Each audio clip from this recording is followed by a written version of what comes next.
Assalamualaikum warahmatullahi wabarakatuh. Halo, apa kabarnya? Senang bisa kembali menyapa kalian di channel saya, Curcol Positif, Curcol with me, ambil positifnya, buang negatifnya. Nah, di kesempatan kali ini saya akan coba sharing ya tentang penggunaan Zoom sebagai media pembelajaran ya, karena juga banyak yang minta saya untuk sharing berkaitan dengan bagaimana sih kita menggunakan Zoom agar bisa menguasai ruang ya secara daring ketika kita coba mengajar. Apalagi tes SKB Micro Teaching kali ini itu ramai menggunakan dengan aplikasi Zoom ya. Dan saya udah mencatat beberapa poin penting ya, poin dasar yang sangat bisa membantu kita dalam menguasai Zoom terutama pada saat kita mengajar.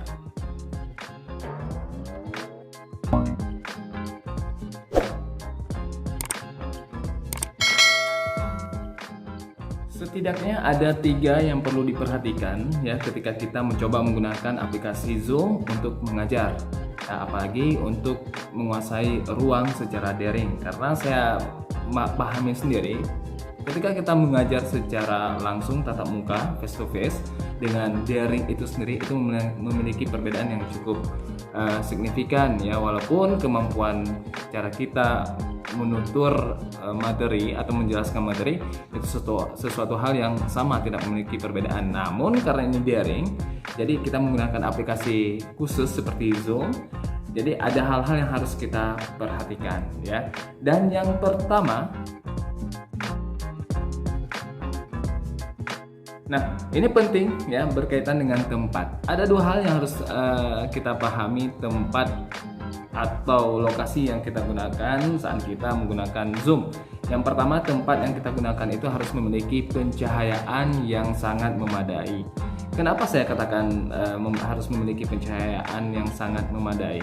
Karena jika pencahayaan kita sendiri itu gelap ya atau kabur, itu pasti orang yang mendengarkan kita atau yang memperhatikan kita di via Zoom itu pasti tidak nyaman. Saya merasakan sendiri, atau kalian sendiri ketika mengikuti webinar misalnya, atau diskusi, atau apapun itu dengan menggunakan Zoom, ketika pemateri atau orang yang berbicara itu dalam keadaan gelap misalnya gambarnya, nyaman tidak? Ya, kalau saya pribadi tidak nyaman, walaupun suaranya jelas, namun tampilan yang berbicara itu tidak memadai pencahayaannya, ya buram, gelap. Bagi saya itu sudah kurang nyaman, karena paling enak itu kita mendengar sambil melihat orang dengan gambar yang jelas ya. Dan juga selain pencahayaan, penting pula kita harus jauh dari wilayah yang bising. Contoh misalnya banyak kasus ya, rumahnya di pinggir jalan besar, jadi lalu lalang kendaraan itu terdengar ketika dia berbicara dan itu sangat mengganggu ya, jadi tolong kondisikan tempatnya itu jauh dari kebisingan. Kalau memang di rumah ya ada anak-anak itu tolong kita anak-anak kita jauhkan untuk sementara ya, agar kondusif ketika kita melakukan sistem belajar atau ketika kita mengikuti SKB Micro Teaching secara Zoom itu sendiri ya. Dan juga jangan pernah mengambil lokasi itu dekat dengan sangkar burung misalnya atau kandang ayam ya. Jadi ketika kita ngajar bunyi ayam berkokok ya, bunyi bebek berkuek-kuek ya, dan juga banyak hal lainnya, dan itu nyata ada loh ya, dan itu memang sangat mengganggu para pendengar ketika kita menyampaikan materi atau ketika kita bertanya atau ketika kita bicara. Jadi pencahayaan tempat yang kita pilih itu harus sempurna, dan juga lokasinya itu jangan bising. Poin yang kedua adalah jaringan ya. Tempat sudah oke, tidak bising, pencahayaannya itu sempurna, tetapi jaringan tidak ada atau jaringan lelet atau ngadat, itu sama saja sangat mengganggu dan bisa saja itu akan merusak secara penuh ketika kita menyampaikan materi ya, atau ketika kita mengikuti SKB Micro Teaching ini sendiri. Nah, ada 2 jaringan yang sangat familiar yang kita gunakan. Yang pertama itu jaringan WiFi ya, dan yang kedua itu adalah kuota pribadi. Nah, Tidak dipermasalahkan menggunakan WiFi atau kota pribadi, tetapi yang perlu diperhatikan adalah WiFi. Misalnya kita menggunakan WiFi ini sendiri, ya kita harus memastikan bahwa jaringan itu sangat layak untuk kita gunakan, ya. Misalnya saja kita menggunakan jaringan WiFi, tetapi orang lain juga menggunakan jaringan WiFi tersebut, dan itu bisa saja mengurangi kecepatan WiFi-nya. Ya, atau ketika kita menggunakan WiFi, ya keadaan listrik kita misalnya tidak bisa kita tebak, kadang mati, kadang hidup, ya kadang matinya lama, kadang mati bentar, terus hidup lagi, dan ini sangat mengganggu jaringan. Ya.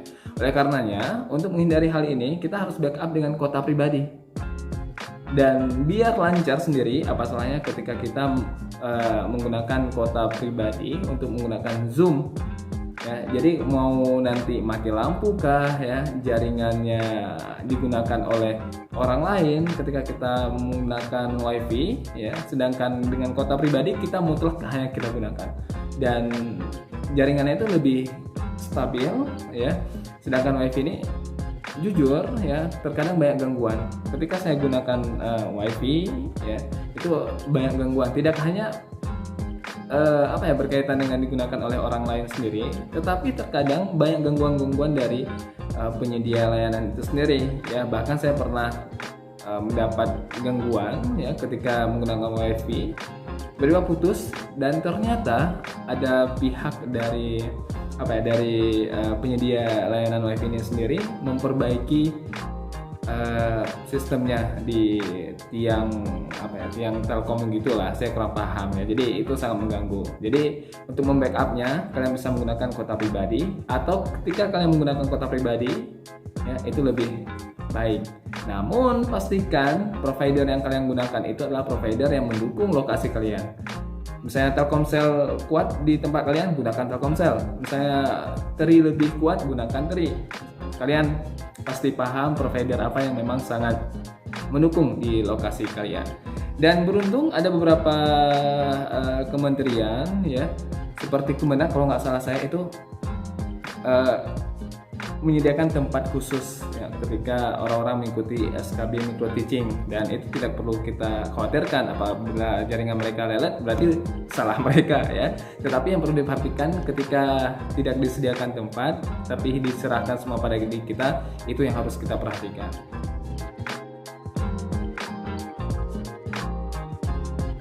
Yang ketiga, ini berkaitan dengan aplikasi Zoom itu sendiri, ya. Yang pertama, kalian harus pahami fitur-fitur dasarnya, seperti misalnya, ya, kegunaan fitur dasar yang sangat sering digunakan seperti raise hand. Ya, itu untuk apa? Kegunaannya, misalnya kalian ingin bertanya, gunakan itu, ya. Atau ketika kalian ingin menyanggah, gunakan fitur tersebut, raise hand. Ya, dan juga untuk melihat berapa orang yang sudah bergabung, kalian bisa melihat di partisipan misalnya, dan juga untuk menyalakan kamera, on kamera, kalian bisa tahu di mana kalian harus mengkliknya. Ketika kalian harus menghidupkan mikrofonnya, kalian bisa tahu di mana letak mikrofonnya. Dan juga ketika kalian ingin minta izin misalnya atau bertanya melalui fitur chatnya, kalian harus tahu letaknya itu di mana. Dan satu lagi hal yang paling penting yang harus kalian tahu, yaitu berkaitan dengan share screen. Kenapa ini penting? Karena ketika kita belajar atau melalui proses pembelajaran secara daring, ya, kalian tidak bisa menggunakan papan tulis. Benar? Pasti benar, ya. Tetapi yang kita andalkan ini adalah PowerPoint-nya. Nah, ketika kalian ada PowerPoint dan ingin kalian tampilkan kepada rekan-rekan mahasiswa atau siapa saja, ya, kalian harus tahu di mana tombol atau share screen-nya itu sendiri. Karena tanpa share screen, kalian nggak bisa menampilkan PowerPoint yang telah kalian siapkan. Kalian menggunakan metode ceramah tanpa ada slide, itu sangat membosankan, dan itu bisa membuat kalau memang kalian ikuti SKB, itu bisa membuat nilai kalian tuh jatuh sejatuh-jatuhnya. Menurut saya demikian, ya. Ada yang bertanya pada saya secara offline, ya, teman saya pribadi, dia mencoba bertanya kepada saya bagaimana sih cara kita membuka sistem pembelajaran atau cara membuka awal ketika kita ingin mengajar secara daring, ya, karena perbedaan yang cukup signifikan ya ketika kita mengajar tatap muka dengan mengajar via daring atau Zoom atau dengan aplikasi apapun itu ya. Dan yang sering saya gunakan, kalian boleh mengikutinya atau kalian memiliki gaya prolog lain, tidak masalah ya, yang jelas se-enjoy mungkin. Nah, kalau saya pribadi itu seperti ini ya. Assalamualaikum warahmatullahi wabarakatuh. Gimana kabarnya kalian semua rekan-rekan mahasiswa ya? Saya doakan masih dalam keadaan yang terbaik, dan saya doakan kalau memang ada yang kurang baik, Allah segera memberikan keadaan yang terbaik untuk kita semua. Dan kita kembali lagi bisa belajar melalui daring ya. Saya harap walaupun kita menggunakan daring, tetapi kita bisa menyerapnya dengan semaksimal mungkin sehingga esensi dari pembelajaran itu dapat terpenuhi dengan baik.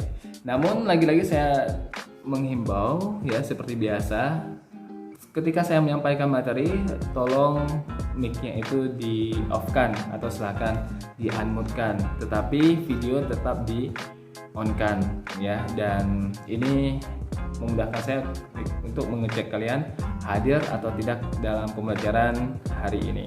Dan juga saya menekankan ketika kalian ingin izin, boleh kalian chat di kolom chatting, di fitur chatting ya. Kalian izin kemana, kalian cerahkan aja di sana. Dan ketika kalian ingin bertanya, boleh kalian gunakan raise hand, nanti akan saya persilahkan ya. Dan gimana, siap untuk menerima pembelajaran hari ini? Nanti ada mereka mengatakan siap ya, langsung kita katakan oke, saya akan share screen ya. Ini kita berbicara hari ini berkaitan dengan ini ya, dengan topik ini misalnya, dan langsung kita menyampaikan materi seperti biasa ya. Dan yang jelas kita harus memperhatikan di sini, kita harus memperhatikan yang paling penting ya. Yang kita perhatikan itu share screen kita itu terbaca oleh mahasiswa. Jadi ketika kita share screen, kita tanyakan kepada mereka, gimana, sudah tampak belum slide yang sudah saya tampilkan? Mereka bilang sudah Pak ya kan. Dan berarti itu sudah berhasil kita share screen. Atau juga kalian bisa di awal bisa kalian tanya pada mahasiswa, gimana, suara saya terdengar jelas di tempat kalian ya, atau putus-putus atau gimana misalnya. Mereka akan mengatakan, oh jelas Pak ya, oh Pak putus-putus nih Pak, oke sebentar ya saya cek dulu. Dan banyak hal yang bisa kita lakukan agar pembelajaran kita tuh di awal sudah kita antisipasi agar bisa maksimal ya kepada rekan-rekan mahasiswa pastinya. Nah, saya rasa itu saja yang bisa saya bagikan, hal-hal dasar yang harus kalian perhatikan ya ketika kalian menggunakan Zoom untuk melakukan sistem pembelajaran.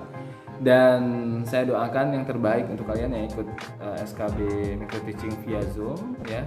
Dan saya sangat menyarankan kalian, kalau memang kalian pertama sekali menggunakan Zoom, kalian bisa mencoba dulu ya, ngajak teman kalian ya, kalian buat meeting room ya, kalian undang kawan kalian. Di situ kalian bisa berlatih yang dimana share screen-nya, dimana cara unmute-nya, gimana cara on kameranya, dimana letak raise hand-nya, dimana letak chatting-nya ya, dan juga dimana letak hal-hal penting lainnya ya. Jadi pastikan tempat, jaringan ya, dan fitur-fitur dasar di Zoom itu kalian perhatikan dengan baik, dan insya Allah kalian bisa melaksanakan micro teaching-nya atau sistem pembelajaran secara daring itu secara maksimal ya. Kalian bisa belajar di channel-channel lain atau kalian bisa belajar secara mandiri sama siapa saja ya. Saya hanya mendoakan yang terbaik untuk kalian. Jadi cukup sekian, saya ucapkan terima kasih. Wassalamualaikum warahmatullahi wabarakatuh.